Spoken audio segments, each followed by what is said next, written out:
starting out in gyrocopter territory. It's come a long way. And we got more over here.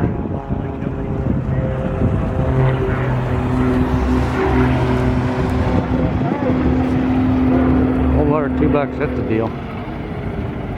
Lots of gyroplanes. And you got the cheap ones.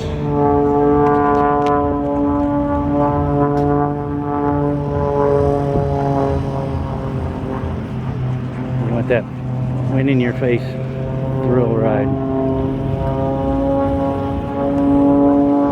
And we got parachute lighter jabbies.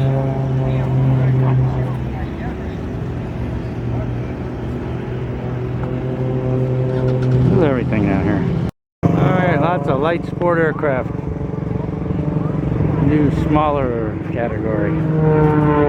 Hey, truth, I really don't know that much about them, details. Just meant to find out when I get back into flying. It would be a lot cheaper to fly those than maybe. Because they're all newer, so maybe not. Find somebody with an old airplane, it'd be cheaper than rent those.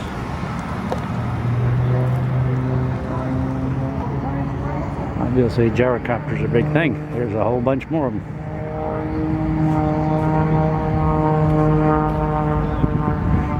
There's one of those little amphibs again.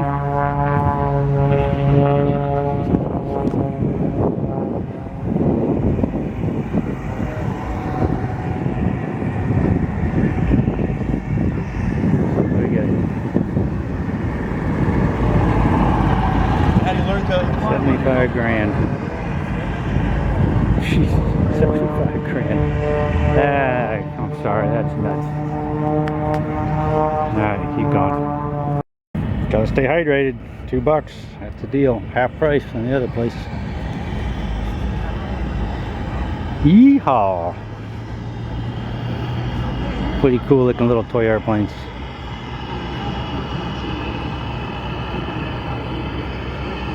They got a whole airstrip out there for these. But they won't be demoing until later because the air show is going on still.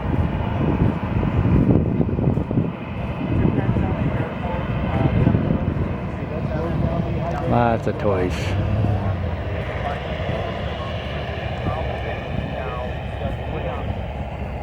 Yeah, some basics for you.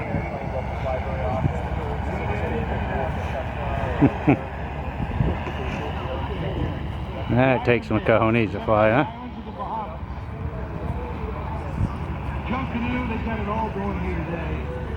Very interesting. The infamous fork-tailed Dr. Killer. The V-tailed bonanza. We are going to be interrupted here by one of Amazon's cargo planes. This guy's got him a GoPro mount on his wing here. Let's see, what are they flying? I hear him coming.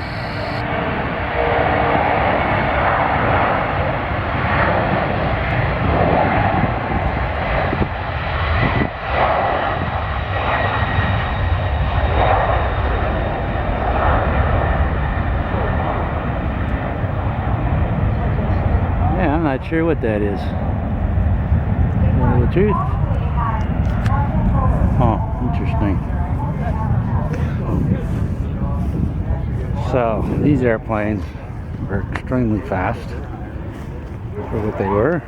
The problem they had is that their never exceed speed, which is the speed you don't want to go over unless the airplane comes apart, is close to their high-speed cruise speed.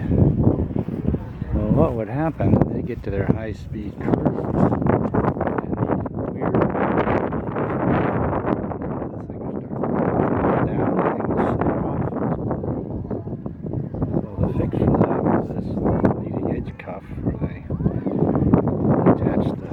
One of the rudder vaders, as it was called. It was made of magnesium, pain to work on, the corrosion issues. And that was their solution to that. And they also, I think, the newer newer ones, they shortened up the length of them, or width of them, or however you want to put it. It's the width. These are Africans. A lot of doctors had them. Thus, they call them the fork-tailed cockatoos. Not a pleasant way to go. We got another Amazon cargo ship leaving. These must be 737s. Wow, he must be loaded. He's taking a while to get up. Never even thought about that. Amazon being here. Old Cessna 310 twin engine airplane right there. Those are cool too. Sky King. All the oldies. Beech Stagger Wing. 1940s. Sulaco. Stenson. Which one is it? Yeah, memories. That business so long. I don't remember him now.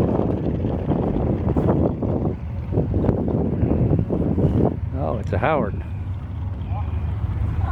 I don't think it has anything to do with Howard Hughes, but we got a whole row of these old guys, radial engine powered, except for the 310 in there and some other things. Cessna 195. Wow, not sure what that funky thing is. 96. Ah, that's a Cessna too. Huh. Never seen that engine on a Cessna 195. This is what they normally look like. Beech Baron.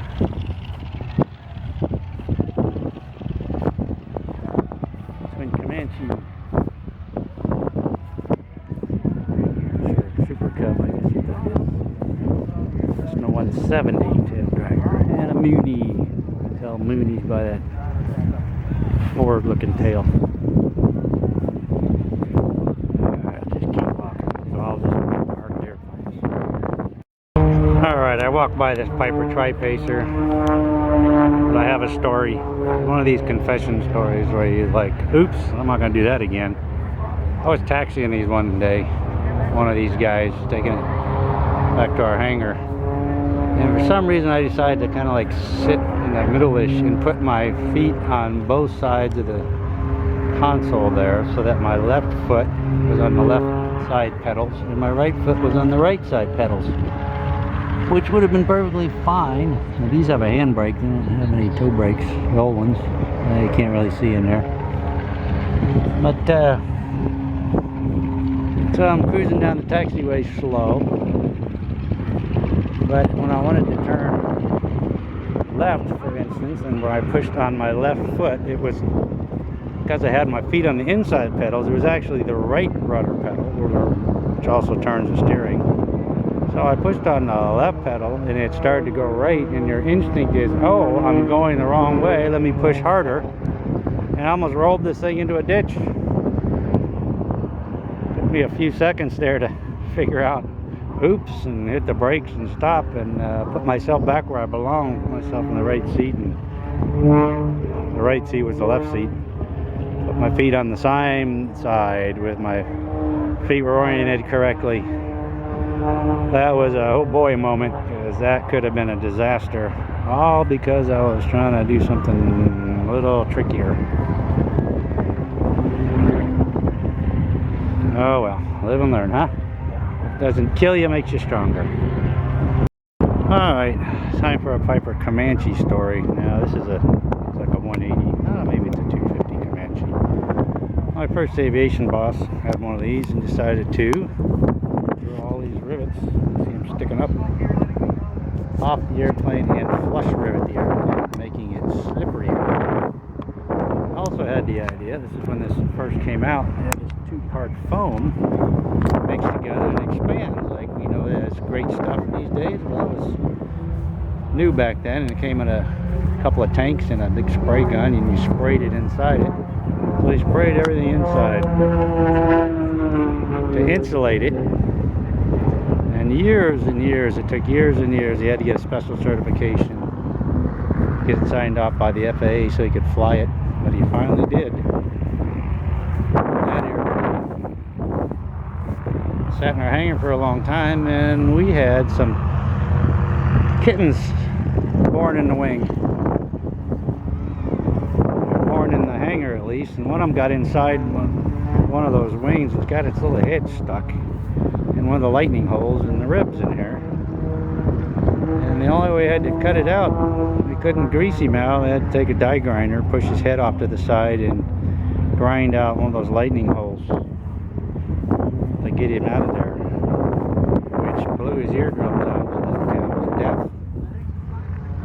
So I don't remember what the cat's name was, but we'd be out running an engine in front of the hangar and have the airplane going, pointing at the hangar, and that cat would walk right up to the edge of the propeller arc and turn and walk right around it. He couldn't hear it, but he could feel it, and he knew it was there. We used to take him flying. Didn't bother him because he couldn't hear anything. I tried that with another cat we had called Jack. Hi, Jack. Jack in the box. He would, you get anywhere near him, he would attack you. I took him in the airplane one time in a 172, and he spent the whole time trying to get out, banging up against the windshield. That was the only time I tried that again. The other cat had no problem, just curl up and go to sleep.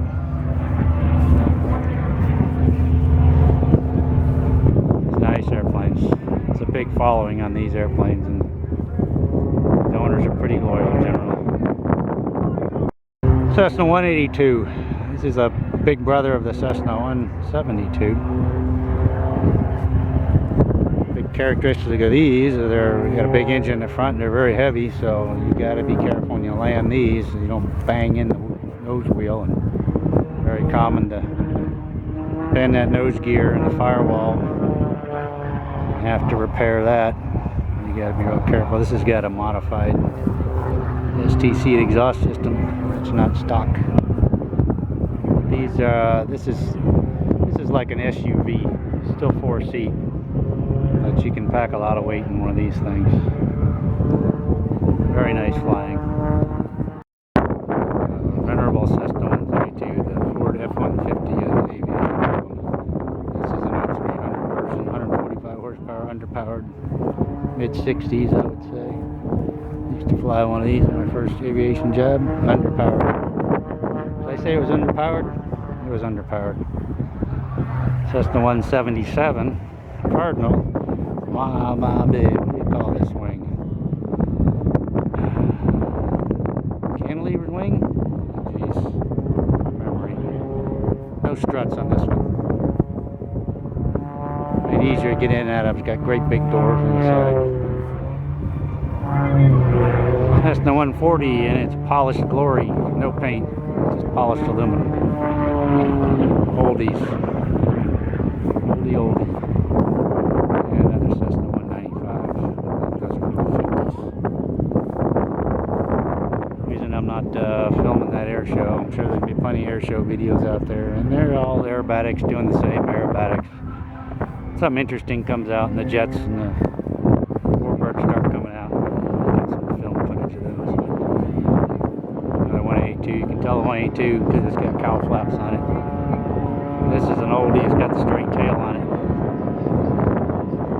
Yeah, early mid-70s, 70s, 60s.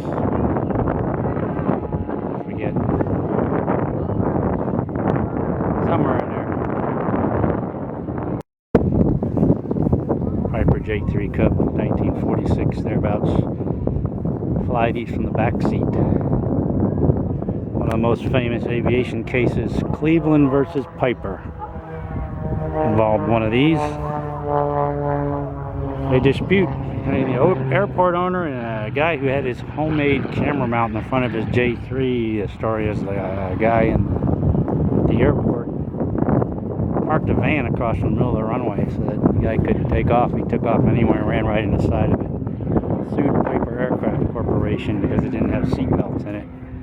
It was certified by the FAA in 1946, didn't need to have seat belts, and the guy put a homemade camera mount in the front of it. So, and there's no circumstance was that guy going to win that case. Oh, but of course he did. lost Piper aircraft. $150 million, some stupid thing like that.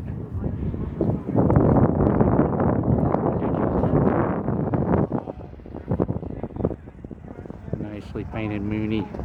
Probably can't miss that thing in the sky, which is a good thing. You always want to be visible up there. So Mooney's. My Mooney story. Used to work on these. Are very small inside and tight and fast. So we had a customer. You got to be careful about doing preventive maintenance on your own airplane. He'd had the cowling off and was doing some touch-up painting around the engine. When he got done, he put it back together and took off from wherever, grass strip or something he had it at.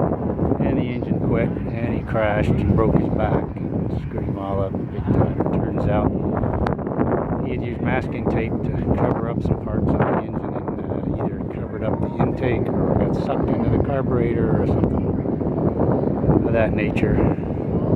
Totally preventable. You gotta know at least what you're doing. Be very careful. You can't just pull over like you can in a car. Piper Cherokee 140. I got a bunch of hours in one of these. Use a lot of them for training. This one's in training configuration. No wheel pants. Faded out. And then we're going to get all these four birds into the sky. And then we're going to take a moment. 150 horsepower. Why it's a 140? Who knows? 180 horse version of that, much better. There goes another Amazon. Jeez. Another Bonanza. Beech Baron. These are sweet. These are like Mercedes-Benz. Very nice and fast. This is a Husky. This is one of the first airplanes from probably back in the 80s. One of the first ones to go after the off-road wilderness market. Put big tires on them, big wings,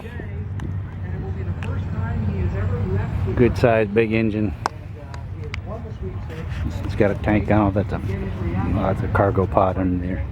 Use these a lot for hunters in the bush. So this is a Beech 18, otherwise known as an AT-11 in the military. We had a few of these at Spartan when I was going to school that we used to propeller class. We got to cycle the props on them, feather them, and all that kind of stuff. They really weren't airworthy. They were just sitting there for letting us run them. So if you ever hear any of my stories when I tell you about putting yourself in a known situation, this is the airplane that Walter flew the cargo runs off the top of the mountain in, where he said all he ever did when he was taking off was think about where am I going to go when the right engine quits, where am I going to go when the left engine quits. Took off that 2-second delay. He was always expecting it, so he was ready to go. These are the airplanes, this kind of airplane he had. Good old Beech 18. I forget what these are. 1940s vintage as well, I believe.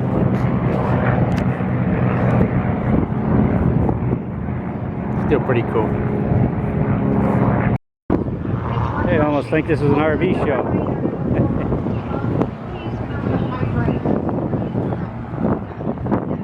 That's RVs. Well, they're kicking everybody off the flight line over there. It's kind of a good sign. It means they're starting to light off some of the airplanes over there.